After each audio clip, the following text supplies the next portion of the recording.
नमस्कार मंडळी, मी भारती सोम किचनमध्ये आपले स्वागत आहे। आज मस्त आपण खोबऱ्याची बर्फी तयार करणार आहोत। त्यासाठी मी 2 खोबरे घेतलेले ते बघू शकता आणि या किस्तीने आपण किसून घेणार आहोत।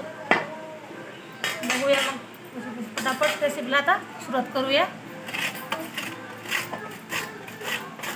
या प्रकारे मी खोबरे किसून घेतलेले आणि याला आपण आता मिक्सरमधून फिरून घेणार आहोत।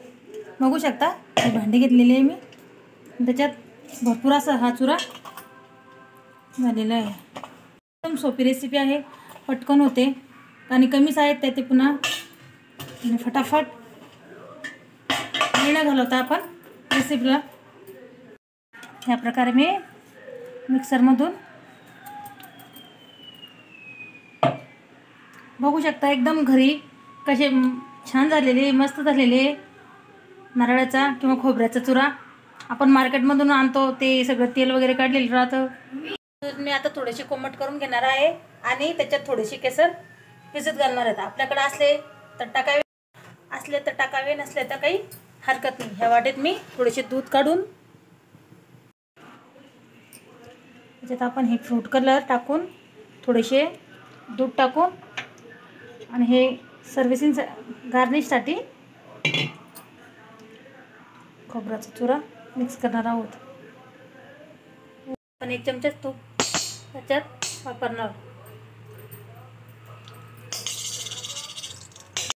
हा नारळाचा हा 1 मोठी वाटी भरून आहे। आपण याची अर्धी वाटी साखर वापरणार आहोत आणि याची आपण भाजणार आहोत। तर कलर वगैरे चेंज नाही करणार, नुसते हलकेसे त्यांना गरम करून घेणार आहोत। बघू शकता अर्धी वाटी साखर आहे। आपल्याला गोडीप्रमाणे आपण कमी जास्त साखर करू शकतो। आपल्याला आवडत असल्यास तर कमी हीट करू शकता, कारण की खोबरेही गोड आहे आणि साखरही गोड आहे, म्हणून आपण आपल्या हिशोबाने कमी जास्त साखर करू शकतो। साखर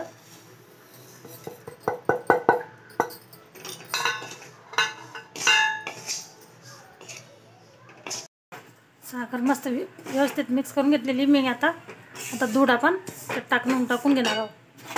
बघू शकता आपण थोडे दूध करून मिक्स करणार आहोत। एकदम मध्यम गॅसवरच याला फ्राय करणार। ही मी टाकून घेणार आहे आणि माझ्याकडे हे 2 पेढे आहे। आपल्याकडे असले तर टाकावे, नसले तर काही हरकत नाही, कारण की एक माव्यासारखं त्याला टेक्स्चर येतं आणि चवीलाही छान लागते। दूध पावडर असले तरी चांगले।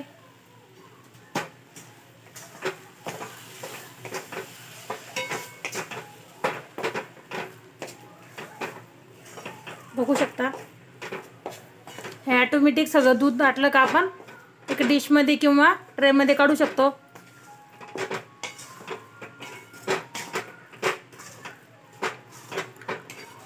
केसरचे दूध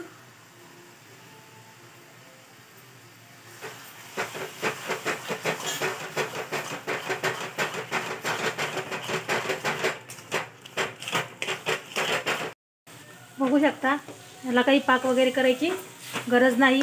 अशा साध्या आणि सोप्या पद्धतीने आपण खोबरेपट्टी किंवा खोबरे बर्फी बनवू शकतो।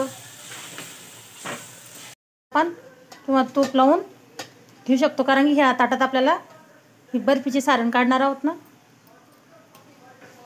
हे सगळं दूध वगैरे आटलेले बघू शकता आणि हे कढई आता सोडू लागली आहे मिश्रणाला। आपण आता हे काढून घेणार आहोत।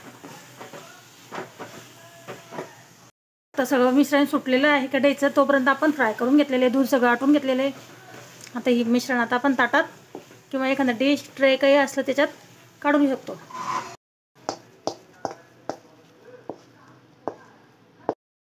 याला व्यवस्थित पसरून घेणार आहोत ना।